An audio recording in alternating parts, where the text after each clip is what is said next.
네, 좋은 아침입니다. 오늘 저는 먼저 사진 한 장을 보여드리고 말씀을 시작할까 합니다. 지금 보시는 이 사진은 애벌레가 나비가 되기 위한 과정에 있는 번데기입니다. 이 번데기 속에서는 무슨 일이 벌어지고 있을까요? 밖에서는 보시면 아무 일도 없는 것처럼 보입니다. 하지만 그 안에서는 단 한 번도 날개를 가져본 적 없는 몸이 하늘을 나는 존재로 완전히 다시 태어나기 위해서 엄청난 사투를 벌이며 변화를 맞이하고 있습니다. 그런데 이러한 완전히 새로운 존재가 되기 위해서 땅 위에만 기어다니던 애벌레가 훨훨 나는 나비가 되기 위해서 혼자서는 그것을 이뤄낼 수 없다고 합니다. 그래서 반드시 어떠한 힘이 이 번데기에게 그리고 애벌레에게 주어져야만 한다고 하는데요. 애벌레가 이렇게 생각해야 된다는 것입니다. 이제는 더 이상 내가 애벌레에 머물러선 안 되겠구나. 다음 단계로 나아가야겠구나. 이렇게 애벌레가 결심을 해야 한다고 합니다. 그런데 이 결심을 하게 하는 힘이 애벌레 스스로에게서 나오는 것이 아니라 애벌레 안에 있는 어떠한 외부적인 힘이 작용해야 한다는 것입니다. 이것이 없으면 애벌레는 번데기로 들어갈 생각도 하지 못하고 나비가 되기 위한 이러한 사투와 과정을 벌일 생각도 하지 못한다고 합니다. 그렇다면 그 힘은 무엇일까요? 바로 유충 호르몬이라 불리는 성장 호르몬입니다. 이 호르몬은 애벌레에게 변혁, 그 곤충의 곤충학적인 단어로 말하자면 변태의 때가 왔다고, 새로운 존재가 될 준비를 하도록 힘을 실어주고 그를 부르는 귀한 호르몬입니다. 예수님도 우리를 이렇게 완전히 새로운 존재, 다른 차원으로 부르셨지 않습니까? 마치 애벌레가 나비가 되는 것과 같이 완전히 새로 거듭나야 된다. 성령과 물로 거듭나야 된다 말씀하셨습니다. 땅 위를 기어다니는 땅에 속한 존재 같은, 벌레, 야곱 같은, 애벌레 같은 우리들에게 하늘을 훨훨 나는 나비와 같이 하나님의 하늘 왕국에 속한 자가 되어라 라고 말씀하십니다. 차원이 다른 인생을 살라고 말씀하시는 것입니다. 심지어 예수님보다 우리가 더 큰 일을 하실 것이라고 말씀하시기까지 했습니다. 그래서 우리에게도 이러한 우리가 애벌레와 같은, 벌레와 같은 우리가 나비가 되기 위한, 날개가 없던 우리에게 날개가 생기기 위한 완전히 다른 존재가 되기 위한 어떠한 힘이 필요합니다. 그런데 우리가 이런 부르심을 갖고 있는 것은 맞습니다. 그런데 현실 속 우리는 어떻습니까? 큰일은커녕 하늘을 나는 나비가 될 가능성조차 내 안에선 찾을 수 없을 때가 많지 않습니까? 애벌레의 몸에 날개의 흔적조차 없는 것처럼 나의 삶에서, 나의 일상에서, 나의 성품에서 나에게는 하나님이 말씀하신 그 부르심의 흔적을 찾아보기 어려운 때가 많습니다. 그래서 때로 우리는 우리의 모습을 보며 절망하고 좌절합니다. 끊임없이 연약하고 부족한 내 모습과 하나님께서 말씀하신 그 나의 부르심이 너무나도 멀게만 느껴질 때가 있다는 것입니다. 마치 아직 번데기에 들어가지도 않은 애벌레처럼 말입니다. 혹시 지금 나의 연약함 때문에 내 안에 극복되지 않은 어떠한 문제와 떨쳐낼 수 없는 근심과 걱정이 있으시다면, 버려지지 않는 죄의 습관들 때문에 괴로워하고 싶으시다면 오늘 이 말씀을 주목하십시오. 주님의 이 새 피조물로 살게 하시는 다른 차원의 인생, 역전의 인생을 살게 하시는 그 부르심이 이루어지는 비결이 오늘 이 말씀에 들어있고 주님 우리에게 말씀하길 원하십니다. 그런데 어쩌면 나는 왜 이렇게 어려운가? 왜 이렇게 나는 새로운 피조물로서 살지 못하는가? 왜 나는 하나님께서 부르신 그 부르심 가운데 살지 못하는가? 그러면서 연약하면서 일상에서 넘어지고 하는 이런 것들은 어쩌면 우리 모두의 고민일 것입니다. 그리고 이것은 어쩌면 다른 사람에게, 지체에게조차 차마 보여줄 수 없는 어려운 진짜 고민일 수 있다는 것입니다. 그래서 나비가 될 수 없을 것 같은 이러한 애벌레의 마음, 그리고 반드시 변화의 신호와 힘을 주는 유충 호르몬이 필요하다는 것에 우리는 깊이 공감하게 됩니다. 그래서 우리에게도 이 유충 호르몬이 필요하다는 것입니다. 그런데 문제가 무엇이냐면 많은 사람들이 이 우리의 삶에 영적인 삶에 유충 호르몬이 무엇인지 필요하다는 것은 알겠는데 그것이 무엇인지를 헷갈리면서 인생은 어려워지기 시작합니다. 아무리 교회를 다녀도 새로운 피조물로서 살지를 못하는 것입니다. 인생이 바뀐 듯 하더니 얼마 지나지 않아서 이전의 모습을 다 벗어버리지 못하고 제자리 걸음을 하는 경우가 많지 않습니까? 그 이유는 인생의 유충 호르몬을 잘못 파악했기 때문입니다. 어떤 사람은 유충 호르몬이 뭐라고 생각합니까? 돈이라고 생각합니다. 많은 사람들이 그런 말 하지 않습니까? 돈이면 다 된다. 그렇지 않습니다. 돈이면 다 되지 않습니다. 어떤 사람은 명예나 인맥이 자신을 성장시켜줄 유충 호르몬이라 생각합니다. 어떤 사람은 결혼이나 자녀를 통하여 나의 인생이 업그레이드되고 신분이 바뀌고 이런 것을 기대합니다. 또 어떤 사람은 자기 자신의 건강이나 나의 능력, 나의 힘이 나를 변화시킬 수 있는 유충 호르몬이다. 나는 나밖에 믿을 사람이 없다. 이렇게 생각하고 살아갑니다. 그래서 스스로 해결하려고 하거나 사람에 의지하거나 돈에 의지하거나 명예에 의지하여 마치 애벌레가 나비가 되려고 하는 것과 같은 양상을 보인다는 것입니다. 그런 노력들을 시도한다는 것입니다.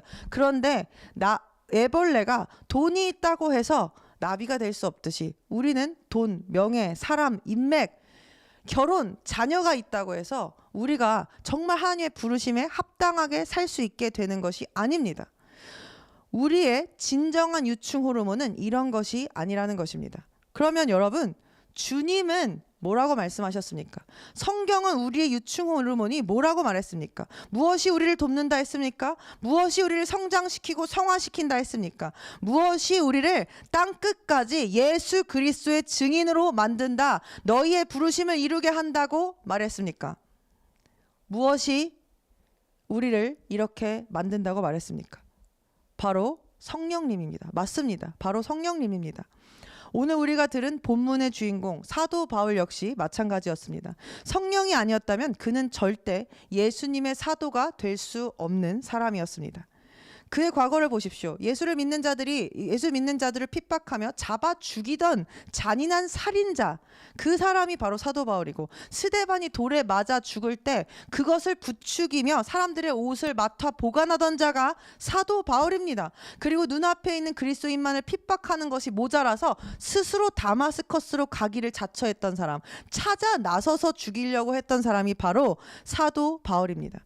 그러니 오늘 본문을 보시면 하나님께서 아나니아가 이렇게 말합니다. 주님이 사도 바울을 쓰시겠다고 하자 아나니아가, 아니 그 사람은 그리스도인들에게, 우리에게 엄청나게 악한 일을 많이 한 사람 아닙니까? 지금도 우리를 잡으려 오려고 하고 있다고 분명 말했습니다 라고 말합니다. 이것이 이상하지 않을 정도의 사람이었다는 것입니다.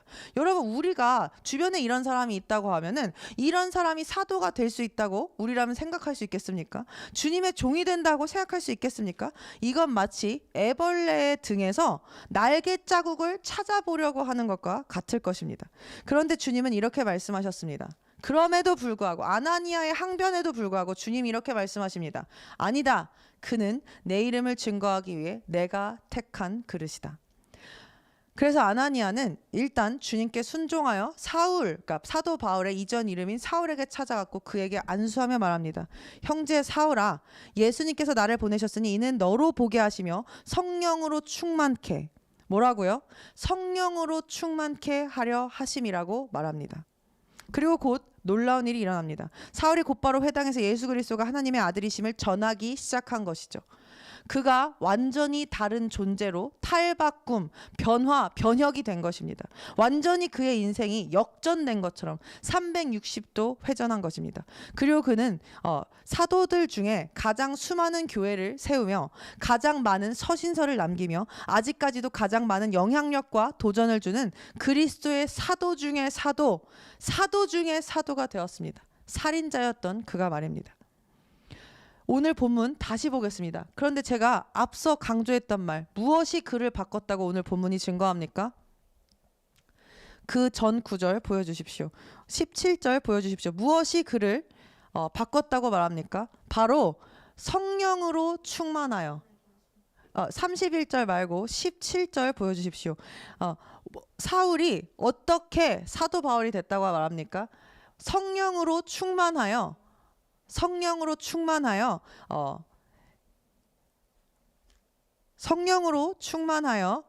사도 바울이 되었다고 말합니다.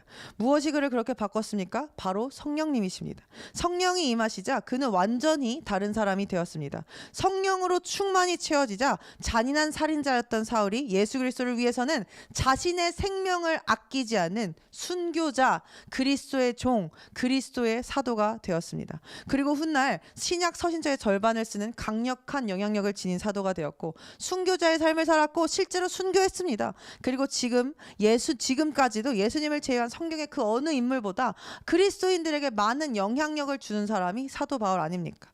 그런데 여러분, 이것은 단순히 사도 바울만의 이야기가 아닙니다. 예수님의 제자들을 보십시오. 겟세마네에서 주님께서 피땀을 뻘뻘 흘리시면서 기도하실 때 졸고 있었습니다. 누가 더 큰 자가 될지 예수님 죽으러 가시는 그 길에 막 다투고 싸웠습니다. 예수님을 심지어 3번 부인했습니다. 그랬던 그들이 어떻게 모두 순교자가 되고 어떻게 복음의 증인된 삶을 사도행전에 펼쳐나간 것입니까? 오직 성령의 능력이었습니다. 요셉도 그랬습니다. 그는 어려서 형들을 노엽게 만들 정도로 고자질쟁이의 자랑꾼이었습니다. 이것 때문에 그가 노예로 팔리고 감옥에 갇히는 고난을 겪은 것이 아닙니까? 그런데 그가 어떻게 애굽의 총리가 되었습니까? 그 역시 성경은 뭐라고 기록하냐면 성령의 능력으로 가능했다고 말합니다. 창세기 41장 38절 보겠습니다. 사람들이 그에게 하나님의 영이 그 안에 있는 사람이라고 말할 정도로 그는 성령의 사람이었습니다. 구약의 사람이었으나 성령을 경험하고 성령이 그 안에 있었던 사람이라는 것입니다. 그래서 그가 역전의 삶을 살 수 있었고 차원이 다른 삶을 살 수 있었다는 것입니다. 여호수아도 마찬가지입니다. 그는 어떤 사람입니까? 하나님이 뭐라 하셨습니까? 두려워하지 말라고 하실 정도로 그는 두려움이 많은 사람이었습니다. 그러나 성령님께서 임하시자 두려움을 뛰어넘어 부르심을 성취하는 삶을 삽니다. 민수기 27장 18절을 보시면 여호수아는 그 안에 하나님의 영이 머무는 자라고 기록합니다. 즉 그도 그 안에 하나님의 영이 성령이 있었다는 것입니다. 그 역시 성령으로 이스라엘을 이끌며 약속의 땅을 정복하는 승리의 지도자가 될 수 있었습니다. 다윗은 어떻습니까? 다윗은 성령의 능력을 알고 경험하며 사는 사람 아니었습니까? 그도 같았습니다. 그래서 그가 밧세바와 간음하고 우리아를 죽인 죄를 지은 후에 회개할 때 어떤 회개를 올렸습니까? 하나님께 주여 주의 성령을 내게서 거두지 마시옵고, 주의 성령을 내게서 거두지 마시라는 말은 그에게 주의 성령이 있었음을 그가 알았다는 말 아닙니까? 보십시오. 이 모든 사람들, 사도들, 그리고 다윗, 요셉, 여호수아, 이 모든 사람들이 믿음의 조상이라 기억되는 이들도 인간적인 연약함이 있었음에도 불구하고 그들은 모두 어떤 사람이었다는 것입니까? 성령의 사람이었다는 것입니다. 그리고 성령으로 그들이 마치 애벌레가 나비가 되는 것처럼 애벌레와 같은 이 땅에 속한 존재로 산 것이 아니라 오직 성령의 힘으로 하늘을 나는 나비와 같은 하늘에 속한 자의 삶, 이 땅에서도 하늘에 속한 자의 삶을 살 수 있었다라는 것입니다. 그러니 우리도 오직 성령으로 새로운 차원의 삶, 역전의 삶, 하늘을 경험하는 삶을 이 땅에서 살 수 있습니다. 성령이 임하실 때 불가능이 가능으로 바뀌고 죽은 영혼이 소생되고 살아나며 차원이 다른 인생을 살게 될 것이라는 것입니다. 그래서 하나님의 나라는 뭐라고 했습니까? 성령 안에 있는 의와 화평과 희락이라 했습니다. 저는 우리 모두가 오늘 이 말씀을 통하여 하나님과의 바른 관계 안에서 오는 의와 주님이 주시는 평안한 삶과 기쁜 삶, 한계를 뛰어넘어 차원이 다른 삶, 역전의 삶을 사는 성령으로 누리는 인생들 되기를 예수님의 이름으로 기도합니다. 여러분, 혹시 지금 이 말씀을 들으시면서도 오늘 혹시 여러분이 나는 나비가 될 수 없는 애벌레 같다. 애벌레가 다 나비 되는 거 아니지 않을까? 나는 안 되는 애벌레 같다라고 느끼신다면 아무리 극복하려 해도 극복되지 않는 반복적인 죄나 습관에 계속해서 넘어지고 계시다면, 걱정과 근심 앞에 무릎 꿇고 계시다면, 연약함 앞에 이제는 지치고 힘들어서 지쳐버린 힘이 빠져버린 마음이 있으시다면 오늘 이 말씀을 기억합시다. 주저하지 말고 성령을 구하라는 것입니다. 그분이 우리 안에 임하실 때 우리의 인생은 결코 예전과 같을 수 없습니다. 사도 바울이 성령 충만함으로 다른 차원의 인생을 살지 않았습니까? 성경에 그 증거들이 무수히 기록되어 있지 않습니까? 그런데 왜 우리는 그것을 믿지 않고 성령을 구하지 않는단 말입니까? 성령을 구하지 않는 것도 성령을 근심케 하는 죄입니다, 여러분. 그래서 예수님도 뭐라고 하셨습니까? 에베소서 5장 17절에서 18절에 성령 충만을 구하라고 하셨습니다.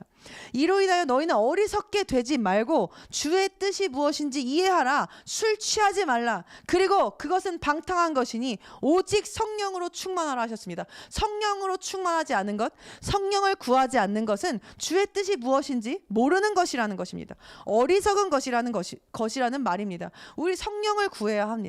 그렇다면 우리 여기서 질문이 생깁니다. 아, 그래, 주님 우리에게 성령 구하라 하셨다. 성령 충만하라 하셨다. 그러면 도대체 성령 충만은 무엇이며 성령 충만은 어떻게 이루어지는 것입니까?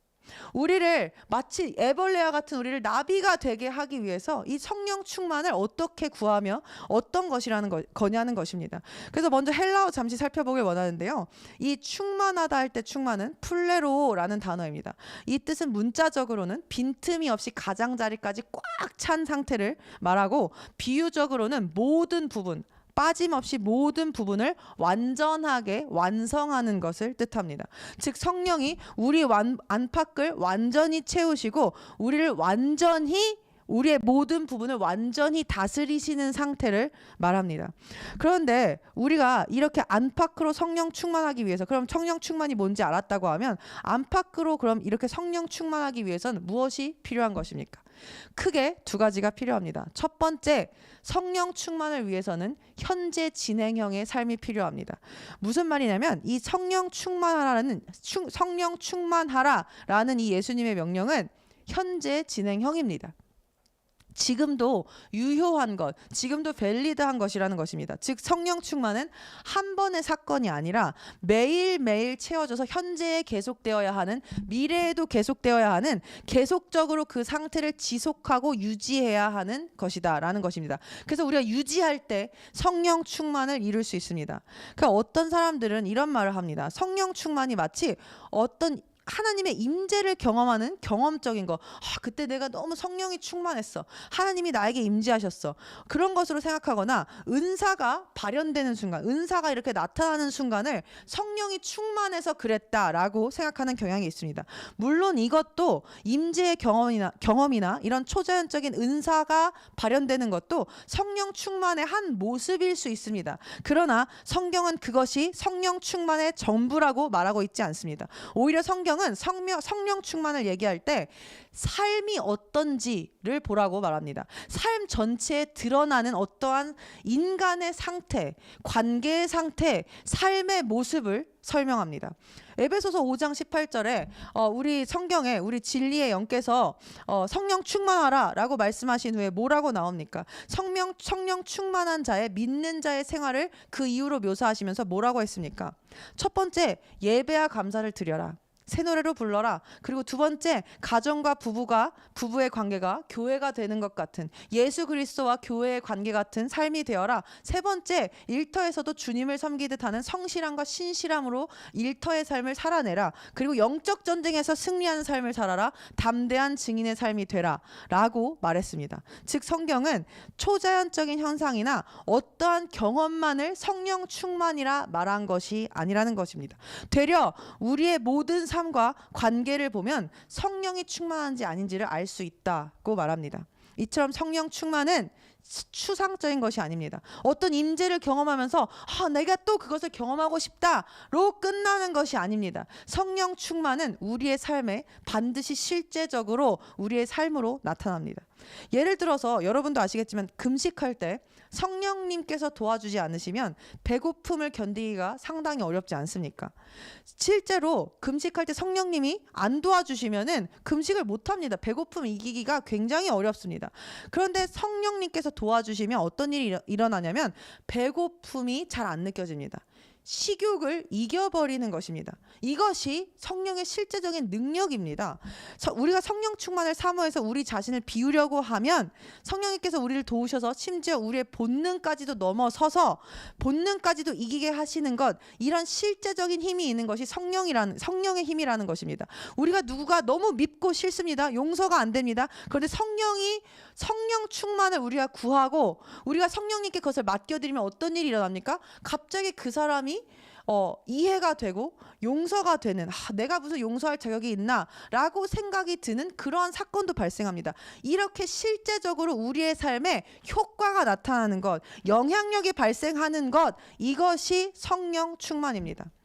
그러니까 성령 충만은 단순히 추상적 개념이 아닙니다. 어떤 임재를 느끼면서 어떠한 상태에 들어가는 것이 아닙니다. 우리의 몸에 보여지고요.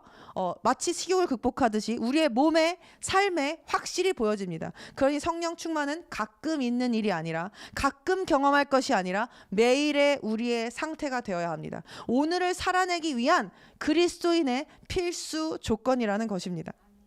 그리고 두 번째, 성령 충만을 위해서는 우리가 수동태의 삶을 살아야 합니다. 실제로 충만하라라는 이 구절을 보시면요, 에베소서 5장 17절 한번 띄워주시겠습니까? 네, 18절 띄워주십시오. 18절 띄워주시면 여기 보시면은 성령 충만하라 할 때 영어로 보시면 뭐라고 써 있습니까? But be filled with the Spirit 이라고 쓰여 있습니다. 즉 수동태로 쓰여 있습니다. 즉 성령 충만은 성령에 이끌려 수동태로 사는 것입니다. 우리가 스스로를 채우고 스스로 무언가를 하는 것이 아니라 성령께서 우리를 채우시도록, 통치하시도록 양보해 드리는 것, 수동태의 삶을 사는 것, 성령께 이끌려 가도록 나의 힘을 완전히 빼는 그런 삶을 성령 충만의 삶이고, 그런 삶에 성령 충만이 임합니다. 그러니 우리가 이제 어떻게 해야겠습니까? 이제는 우리 고집 좀 그만 내려놔야 됩니다. 내 생각, 내 방식, 내 고정관념, 나 안 돼, 내 감정, 나 너무 슬퍼, 나 너무 힘들어, 그만 좀 내려놔야 합니다.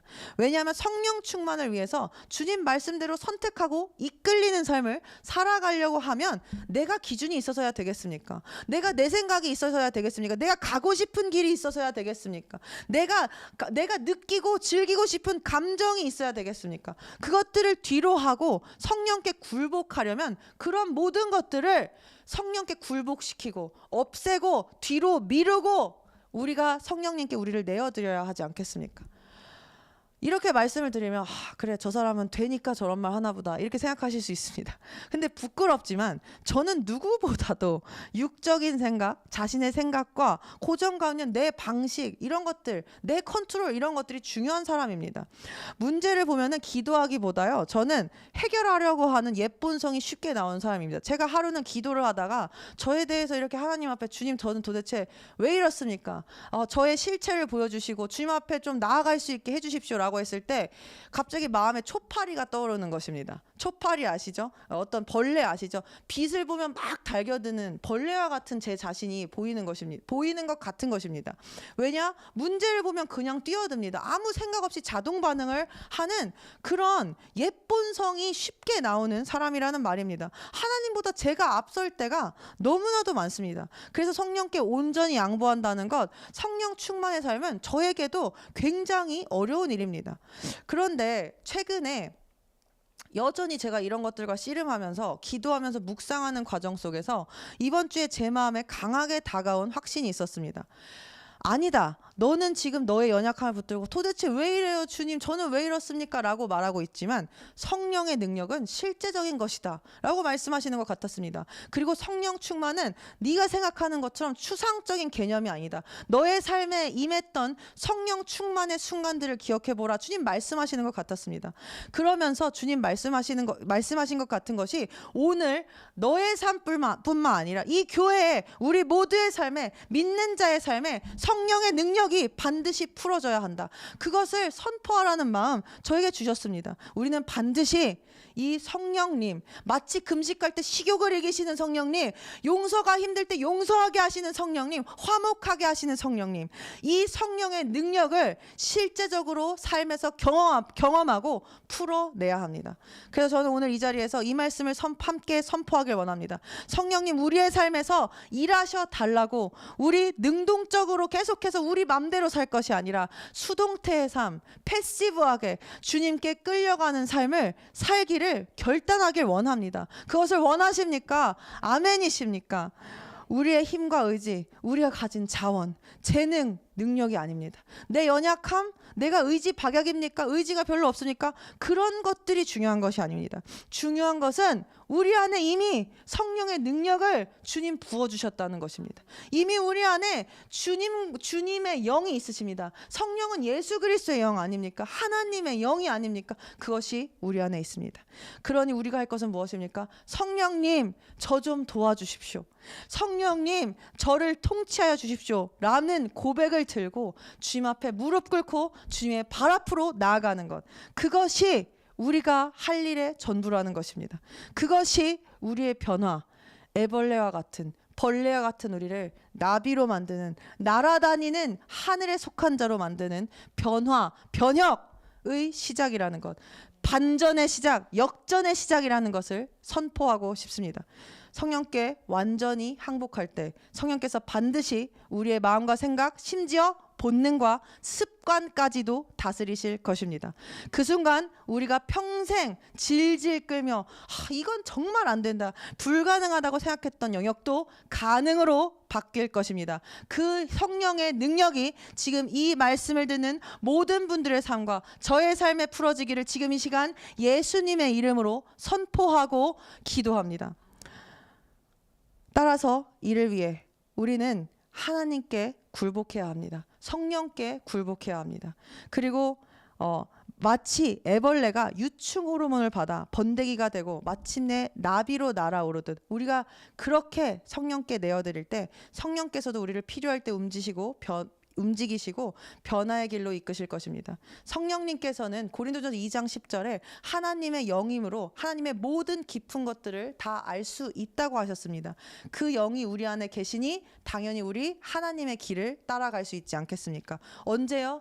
예수님께, 성령께 내어드릴 때 말입니다. 그래서 또한 하나님께서는 우리를 위해서 성령께서 중보하고 계시다 말했고 성령께서 돕고 계시다 말했습니다. 하나님께서는 하나님의 목적에 따라 모든 일이 합력하여 선을 이루시기 위해 성령을 통해 우리가 깨닫지 못하고 있는 것까지도 기도를 시키십니다.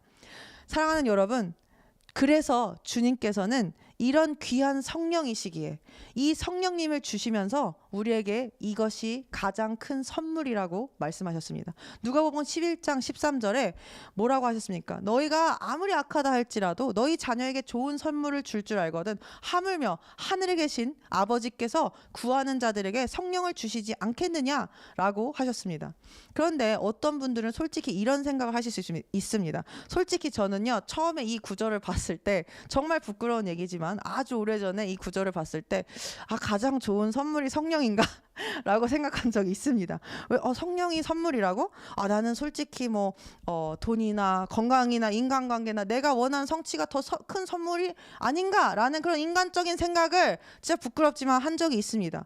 맞습니다. 인간의 눈에는 당장 눈에 보이고 손에 잡히는 것이 더 값어치 있게 느껴집니다. 하지만 사랑하는 여러분, 하나님은 우리보다 훨씬 더 잘 아십니다. 그리고 그 아버지가 주고 가장 좋다, 자녀에게 이게 가장 좋다라고 하시는 선물이 바로 뭐라고 하는 겁니까? 성령이라는 것입니다.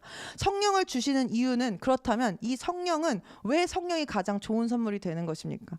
왜냐? 성령 안에는 그 모든 것, 우리가 구하는 모든 것, 지혜, 능력, 평안, 회복, 공급, 이 모든 것이 다 들어가 있기 때문입니다. 이 말씀은요, 유명한 구절인 구하는 자마다 받을 것이요 찾는 자마다 찾을 것이요 또 두드리는 자에겐 열릴 것이라는 말씀 바로 뒤에 하신 말씀입니다. 찾고 받고 열리는 삶, 이것이 다 가능해지는 것이 오직 성령으로 가능하다. 주님 말씀하고 계시는 것입니다. 돈은 잃을 수 있고 건강은 변할 수 있고 관계는 흔들릴 수 있습니다. 그러나 성령은 영원히 우리 안에 계시며 어떤 상황에서도 우리를 이기게 하십니다. 상황과 환경에 관계없이 우리를 승리하는 자, 구했을 때 구해지는 자, 찾았을 때 찾는 자, 두드렸을 때 열리는 자, 이런 회복의 자, 회복의 모습, 돌파의 하나님의 사람으로 만드는 것, 역전의 삶을 살게 하시는 것이 성령이기에 이 성령이 가장 좋은 선물이라 하시는 겁니다. 우리 이것을 반드시 믿어야 합니다. 지금 제가 이렇게 그래 그게 가장 좋은 선물인지 몰랐다라는 말이 사실은 우리 모두의 마음 안에 조금은 있었던 마음이라고 저는 생각합니다. 그러나 우리 오늘 믿어야 할 것은 성령은 하나님께서 주신 가장 크고 완전한 좋은 선물이라는 것입니다. 여러분, 정말 기적과 같은 삶의 변화는 하나님께로부터 상황과 환경의 변화가 있는 기도 응답 받는 것이 아닙니다. 성령에 의한 영원한 내적 변화가 기적과 같은 삶의 변화이며 역전과 반전의 삶에 반드시 있는 것입니다. 그런 삶이 구한 대로 받은 삶, 찾았던 대로 찾은 삶, 두드린 대로 열린 삶의 정의입니다. 아무것도 변화 없는 것 같은 연약하고 권태롭고 좌절과 죄책감 속에, 그래서 때로는 불평이 터져나오는 이 삶의 현장에서 우리는 이제 인생 이 성령의 충만으로, 성령의 밀도로 살아냅시다. 어제가 오늘 같고 오늘이 내일 같고 도저히 극복 안 될 것 같은 연약함이 있으십니까? 그러한 연약함일지라도 우리가 믿음으로 성령님께 우리 자신을 내어드리며 성령 충만으로 나아가려고 한다면, 주님께 나아간다면 그 시간 더 이상 우리는 우리의 능력이 아니라 성령의 능력으로 사는 자들 됩니다. 갈라디아서 5장 15절 뭐라고 했습니까? 성령으로 행할 때 모든 육체의 소욕을 이긴다 하지 않았습니까? 육신의 정욕, 안목의 정욕, 이생의 자랑 모두 성령께서 이기시고도 남습니다. 그 능력이 지금 내 안에 풀어지지 않는다면 그것은 성령께서 우리 안에서 충만하실 수 없게, 활동하실 수 없게 내 육으로, 내 생각으로, 내 고집으로 성령님을 누르고 있는 것입니다. 연약해서가 아닙니다. 사실은 내가 너무 강해서입니다. 내가 너무 커서입니다. 그렇게는 주님 따를 수 없습니다. 그러니 오늘 우리 모든 것을 그분께서 다스리실 수 있다, 변화시킬 수 있다라는 굳센 믿음 드리며 우리 자신을 포기합시다. 성령께 굴복합시다. 성령의 일하심을 기대하며 성령의 도움을 매일매일 구하며 우리의 삶에 머무르게 합시다. 그럴 때 성령께서 우리의 인생을 약속의 성취의 자리로, 다른 차원의 인생으로, 반전과 역전의 삶으로 이끄실 줄 믿습니다. 사실 그리고 이 성령은 우리의 주인이신 예수 그리스도의 영입니다. 우리가 예수님을 주님이라고 부르면서 그 주님의 영이신 성령을 따라가지 않는다는 것은 말이 되지 않습니다. 예수님께서는 누구보다 온 시간과 시대를 통틀어, 온 땅을 통틀어 가장 차원이 다른 삶을 이 땅에서 사셨습니다. 왜냐? 성령 충만하셨기 때문입니다. 이 성령 충만은 예수 그리스도의 방법입니다. 그래서 우리가 예수 그리스도를 따르는 자들로서 우리는 반드시 예수 그리스도의 방법, 성령 충만만을 붙들고 나아가야 합니다. 내가 연약하다고요? 이 세상에서 예수님보다 연약하신 분이 있었습니까? 예수님은 태생으로 따지자면 가장 연약한 분이셨습니다. 우리 예전에 연약함의 축복이라는 설교할 때 예수님을 다윗의 자손이라 말하지 않고 뭐라고 설명했다고 했습니까? 이사야서에 이새의 자손, 이새의 뿌리에서 나온 예수님이라 말했습니다. 왜 그렇습니까? 그만큼 예수님께서 연약하신 존재였다는 것을 말하기 위해서입니다. 내가 정말 많은 상처 갖고 있다고 말하실 수 있습니다. 그런데 예수님보다 많은 상처를 이 땅에서 받은 사람이 있습니까? 예수님께서는요, 가난한 목수의 아들로 태어나셨고 가난한 목수셨습니다. 그리고 세상에서 배운 것이 없으셔서 멸시받으셨고 천대받으셨고 나사렛 출신이라고 손가락질 받으셨습니다. 사람들에게 모욕과 조롱을 당하셨고 형제들에게는 깊은 오해와 거절과 외면을 당하신 분입니다. 제자들에게는 배신당하셨고 무엇보다 하나님으로부터는 십자가 위에서 라마라마 사박다니 주여 하나님이시여 아버지시여 왜 나를 버리십니까? 그 말씀을 하시고 주님 버림받으셨습니다. 그분은 사실 그 누구보다 연약하신 몸으로, 연약하신 상태로 하나님께 마저 버림받으신 분이라는 것입니다. 그 누구보다 연약해도 이상할 것이 없습니다. 예수님께서 나 트라우마 엄청 많아. 내가 제일 상처 많아. 내 연약함 극복 잘 안 돼. 성령의 능력 나 잘 모르겠어. 라고 말씀하셔도 이상할 것이 없을 수도 있다는 것입니다. 우리의 생각대로라면, 우리의 사고방식대로라면 말입니다. 그러나 주님 단 한 번도 자신의 과거를 탓하신 적 없습니다. 자신의 연약함을 탓하신 적 없습니다. 되려 그 연약함 안에 성령의 능력을 담으시지 않으셨습니까? 어떻게 하심으로? 자기 자신이 없어지심으로, 자기 자신이 십자가에 매달리심으로 말입니다. 그러니 오늘 우리 그 비겁한 변명 그만 내려놓읍시다. 내 안에 이런 힘든 트라우마가 있어. 내 안에 이런 힘든 상처가 있어. 나만한 간증이 있어? 나만한 연약함이 있어? 아닙니다. 예수님보다 더 상처받은 사람은 없습니다. 예수님께서 극복하신 연약함이라면 우리도 극복 못할 연약함 없습니다. 왜냐? 그 예수 그리스도의 연약함을 모두 극복하고 이 땅에서 그 누구보다 영향력 있는 하나님의 아들로서 우뚝 서실 수 있는 그 십자가까지 지게 하신 그 그리스도의 영의 능력이 지금 우리 안에 살아 역사하고 있기 때문입니다. 다시 한번 말씀드립니다. 살아 역사하지 못하는 이유는 무엇입니까? 내가 막고 있기 때문입니다. 연약해서가 아닙니다. 그것은 잘못된 말입니다. 연약해서가 아니라 강해서입니다. 연약해서가 아니라 자아가 너무 강해서입니다.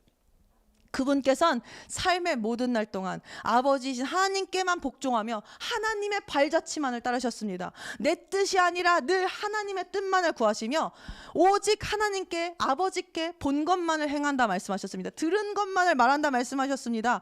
그것만큼 연약하고 수동적인 삶 어디 있습니까? 그러나 주님의 삶은 그런 수동적인 삶이었다는 것입니다. 성령님께서 그의 발걸음에 힘을 주시도록 그분은 온전히 모든 것 내려놓으셨습니다. 우리 그 성령의 능력 받고 싶다면 오늘 모든 것을 주님의 발 앞에, 성령님 앞에 내려놓읍시다. 그 예수님께서 우리의 본이십니다. 그리고 그 예수님께서는 이렇게 하시면서 그러니까 성령을 따라가야 돼 라고만 말씀하신 건 아닙니다. 어떻게 하셨습니까? 성령을 부활하셔서 우리에게 그 보혜사 성령을 주셨습니다. 우리 안에 살게 하셨습니다. 그것이 예수님의 방법입니다. 그래서 예수님 뭐라 하셨습니까? 내가 가는 편이 낫다. 그래야 보혜사 성령께서 너희에게 오셔서 너희가 아버지께로 가는 이 모든 여정을 도우실 수 있다 하셨습니다. 그냥 주신 것도 아니고 우리 안에 사시게끔 하셨다는 사실 반드시 기억합시다. 지금 우리 안에 있으시단 얘기입니다. 우리를 도우시기 위해서, 우리를 위해서 예수님 중보하고 계시며 우리 안에서 우리를 완전히 거듭나게 하시기 위해서 마치 유충 호르몬처럼, 성장 호르몬처럼 계속해서 애벌레를 자극하고 번데기를 자극하는 그 호르몬처럼 주님 계속해서 우리에게 그 영양분을, 그 성령을 공급하고 계십니다. 그럴 때 우리 훨훨 나는 다른 차원의 삶, 남들은 다 땅을 기어다니는 정말 그 포식자, 정말 자연의 생태계에서 가장 밑바닥에 위치한 그 여리고 작고 연약한 애벌레, 모두에게 비웃음을 당하는 그 애벌레가 하늘을 나는 존재가 된 것처럼 우리 그런 삶을 살게 될 것입니다. 그래서 요한복음 15장에 보면 주님께서는 이렇게 말씀하셨습니다. 아버지는 농부시라 그랬고요. 예수님은 포도나무라 하시면서 가지인 우리가 포도나무에 반드시 붙어 있어야 한다 하시지 않았습니까? 그 이유도 바로 성령 충만을 우리에게 성령을 흘려보내시기 위해서입니다. 가지 스스로는 성령을 가질 수 없습니다. 열매를 맺을 수 없습니다. 그러나 포도나무에 붙어 있으면 포도나무가 자기 자신을 잘라서 그 안에 그 자른 부분에서 진액이 흘러나오며 그 진액이 흘러나오는 부분에 가지가 접붙여질 때 그 진액, 그 영양분이 포도나무가 자기의 영양분을 그 가지에 흘려보내는 것입니다. 그래서 그 진액이 가지로 갈 때 열매를 맺는 포도나무가 되는 것이죠. 그런 것처럼 마치 유충 호르몬이 공급될 때 비로소 나비가 되는 것처럼 가지가 자연스럽게 포도나무 열매를 맺는 것처럼 우리도 성령이 예수님께 붙어 있을 때 성령의 흐름을 받아서 성령의 충만을 받아서 그 영양분을 먹음으로 열매 맺는 삶 살게 될 것입니다. 그것이 역전하는 삶의 비밀입니다. 다른 차원의 삶의 비밀입니다. 가지와 같은 애벌레와 같은 우리로서는 도저히 꿈꿀 수 없는 삶의 비결이 바로 성령입니다. 사랑하는 여러분, 성령 충만은 선택이 아닙니다. 오늘 우리가 이렇게 쭉 살펴봤지만 이 성령 충만은 하나님의 명령입니다. 18절 에베소서 5장 18절에 뭐라고 했습니까? 술 취하지 말라. 오직 그것은 방탕한 것이니 오직 성령으로 충만하라. 이것은 명령입니다. 하나님의 명령입니다. 드와이트 무디 목사님은 우리가 만약 성령 충만하지 못하다면 하나님이 주신 특권 그 이하의 삶, 특권을 누리고 있지 못한 삶을 사는 것이라고 말했습니다. 우리는 이 특권의 삶 살고 있습니까? 정말 누가 봐도, 내 자신이 봐도 와, 이런 것까지 이기면서 내가 가네? 내가 예전엔 이렇게 연약했는데 지금 이것들을 이기면서 가네? 성령님 감사합니다. 성령님 내 안에서 역사하여 주시는군요. 이런 기쁨과 즐거움과 또한 그 성령님 나와 함께 계시기에 내 능력으로 살 때 인생 얼마나 불안합니까? 내 이 미천한 능력으로, 이 미천으로 살 때는 정말 인생 불안합니다. 그러나 성령께서 나와 함께 하심으로 성령과 함께하는 삶은 너무나 신이 납니다. 기쁩니다. 그러니 평안합니다. 그 의와 화평과 희락의 삶, 특권의 삶 살고 계시냐는 것입니다. 그렇지 못하다면 오늘 이 자리에서 성령을 구하시기를 예수님의 이름으로 축복합니다. 제 자신에게도 선포합니다. 그때 주님 분명히 우리의 그 진심과 함께, 전심과 함께 하나님 제발 나를 도와주십시오. 성령님 제발 나를 이끌어 주십시오. 저의 이 연약함을 도와주십시오. 주님 앞에 모든 것을 내던집니다. 항복합니다. 백기를 듭니다. 굴복합니다라며 무릎 꿇을 때 주님 분명 우리에게 한없이 성령을 부어주실 것입니다. 특별히 이것은 마지막 때 더욱더 그러할 것입니다. 지금 이 말세지 말의 마지막 때 더욱더 그러합니다. 왜냐? 요엘서에 약속으로 확증되어 있습니다. 요엘서 2장 28절에 뭐라고 했습니까? 그 후에 내가 내 영을 모든 육체 위에 부으리라. 그러면 너희 아들들과 너희 딸들이 예언할 것이요 너희 노인들은 꿈들을 꿀 것이며 너희 청년들을 환상을 보리라. 또 그날들에는 내가 남종들과 여종들 위에도 내 영을 부어주리라. 주님 부어주신다는 것입니다. 붓는 것은 무엇입니까? 폭포수와 같이 붓는 것입니다. 그냥 조금 하나 주는 것이 아닙니다. 주님 우리에게 부어주신다 하셨습니다. 이 약속은 2000년 전 예루살렘에만 주신 것이 아니라 바로 오늘 이 자리, 이 시대를 살아가는 우리에게 주신 약속이기도 합니다. 그러니 사랑하는 여러분, 삶의 문제가, 연약함이 여러분을 압박하며 불가능을 외쳐대는 지금 이 순간에 그 삶의 패배의 자리에도 예수님을 초대하고 예수 그리스도의 영, 성령을 초대합시다. 성령에 의지하셔야 합니다. 반드시 성령 충만을 위한 선택들을 지속적으로 매일매일 선택해 나가셔야 합니다. 오늘 그러니 이 자리에서 우리 주저하지 맙시다. 성령께 나아갑시다. 우리 안에 모든 고집, 두려움, 상처, 죄의 습관을 주님께 내려놓읍시다. 그리고 이렇게 고백합시다. 성령님, 제 삶과 제 마음과 제 마음 모두, 몸을 모두, 육신까지도 주님 다스려 주십시오. 제 마음과 생각과 갈망을 주님 새롭게 하여 주시고 성령을 부어 주십시오. 성령을 부어 주십시오. 성령을 부어 주십시오. 그리고 그 고백 통해 주님께서 우리 안에 성령을 가득 채우실 것입니다. 그리고 우리는 오직 성령의 능력의 권능으로 연약함을 넘고 그것뿐만 아니라 주님께서 약속하셨습니다. 땅끝까지 성령으로 말미암아 예수 그리스도의 증인된 삶을 살 것입니다. 번데기를 마침내 다 집어 벗어 던지고 헐헐 날아오르는 나비처럼 이 땅에서도 천국을 누비며 주님과 함께 하늘을 나는 것 같은 삶, 기쁜 삶, 평안한 삶, 주님과의 관계가 너무나 행복한 삶 사는 자들 될 것입니다. 할렐루야. 오늘 우리 이 말씀 마치면서 저는 오늘 우리 모두가 성령이라는 하나님 아버지의 선물을 온전히 받는 자녀 되길 원합니다. 그래서 땅에 속한 삶을 하늘에 속한 삶으로 바꾸는 그 은혜를 누리는 한 분 한 분 되시기를, 제가 되기를 예수님의 이름으로 선포합니다. 기도합니다. 할렐루야. 아멘. 우리 그래서 우리 이 성령님께 이 찬양 다 함께 올려드리면 좋겠습니다. 우리 성령님께 우리 자신을 일딩 양보하며 성령님을 앞자리 드리며 주권자 되신 자리를 드리며 우리 함께 나아갑시다.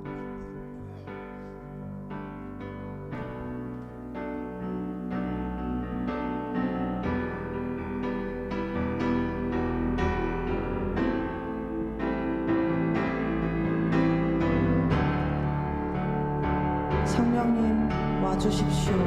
Come breathe upon me. Come breathe upon me. Breath of God, breathe upon me. Spirit of the Lord, as I lift my hand in surrender to your. Come breathe upon me, breath of God. Come breathe upon me. Come breathe upon me, breath of God. Breathe upon me, sweet Spirit of the Lord, as I lift my hands in surrender to your name, Most High. I am yielding to your Spirit, and I'm walking in your love, Jesus. Jesus, I adore. Jesus, I adore. Jesus, I adore your holy name. Come breathe upon me. 성령님을 구합시다. Come breathe upon me, breath of God. Breathe upon me, sweet Spirit of the Lord, as I lift my hand in surrender to your name, Most High. I am yielding to your Spirit, and I'm walking in your love. Jesus, I adore. Jesus, I adore. Jesus, I adore. Jesus, Jesus, I adore. Jesus, I adore. Jesus, I adore. 주님 사랑합니다. Jesus, Jesus, I adore. Jesus, I adore. Jesus, I adore your holy. I am yielding to your Spirit. I am yielding to your Spirit, and I'm walking. I am yielding to your Spirit. 고백이 됩시다. I am yielding to your Spirit. 될 때까지 합시다. I am, and I'm walking. I am yielding to your Spirit.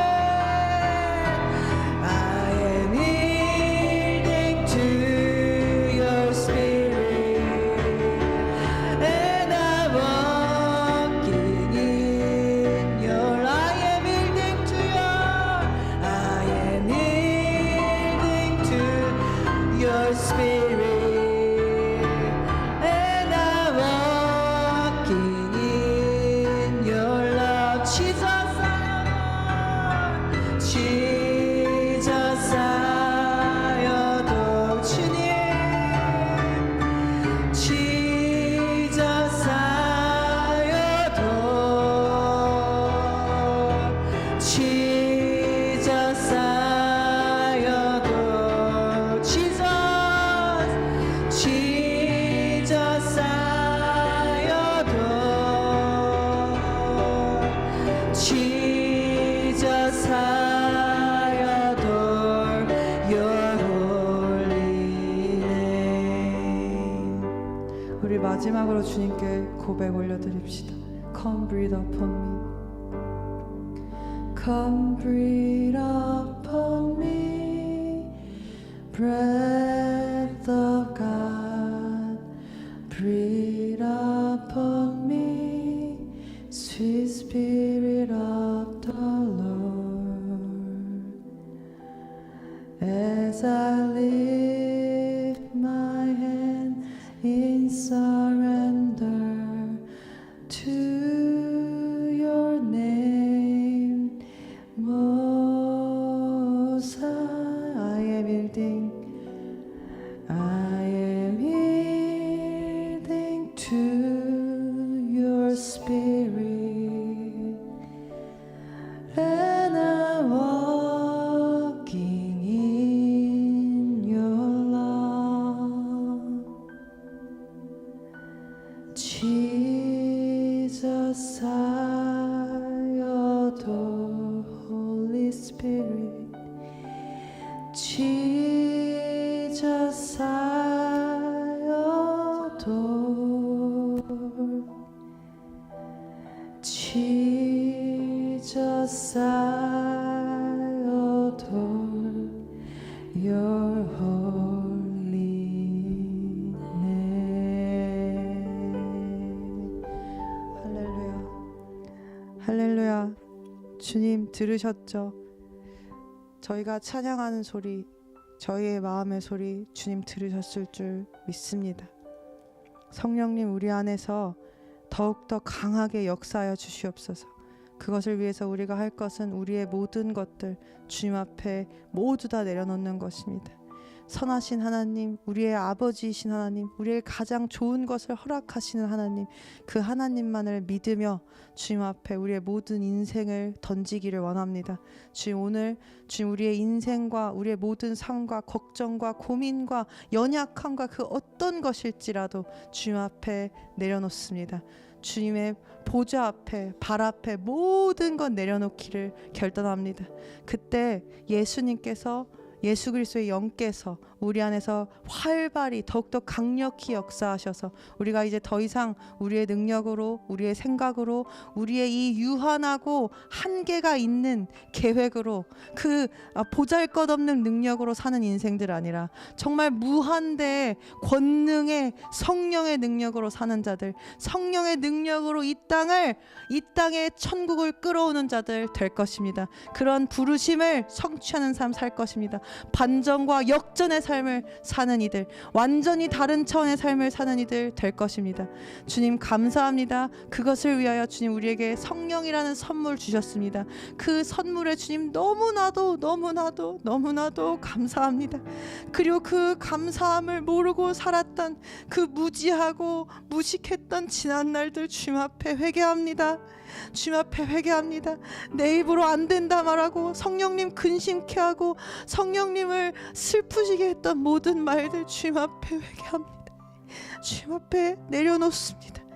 주님, 그럴 때 주님께서 그 모든 것들, 그 모든 경험도 성령 안에서 하나님의 사랑을 입은 자들 안에서 협력하여 선하게 쓰실 줄 믿습니다.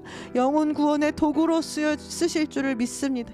주님, 그것만이 우리의 소망이며 희망입니다. 주님 감사합니다. 우리가 정말 역전의 삶을 위해 우리에게 가장 좋은 것을 주신 그 주님을 위해 살기를 원하오니 주님, 오늘 우리의 이 결단과 아버지 이 고백 받아 주시옵소서.